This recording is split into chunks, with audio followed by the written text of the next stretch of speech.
அன்றாடும் முகில்களிலே அழகான கார் முகிலை அங்கமாக்கி, நின்றாடும் மயிர்பீலி நெற்றியிலே நடனமிட, நீண்ட கைகள் மன்றாடும் சிற்றிடையில் மடித்தபடி புன்னகையை மலர வைத்து மன்றாடி வருவோர்க்கு மனத்தளவு பொருள் தந்து வாழ்த்துவானே என்று சொல்லுகிறார். அவனுடைய பேரழகு, அவனுடைய உருவம், அவனுடைய அற்புதமான தோற்றம் போய் நிற்கிறார் அங்கே. குருவாயூருக்கு வாருங்கள், ஒரு குழந்தை சிரிப்பதை பாருங்கள் என்று சொல்வது போல அந்த குழந்தை எப்படி இருக்கிறது என்பதை நம் கண் முன்னாலே ஓவியமாக வரைந்து காட்டுகிறார்.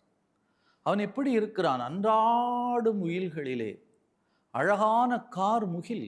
அவனுடைய தோற்றம் எப்படி இருக்கிறது? கார்மேக கண்ணனாக அவன் இருக்கிறான். அதனை அவனுடைய அங்கமாக மாற்றி வைத்திருக்கிறான்.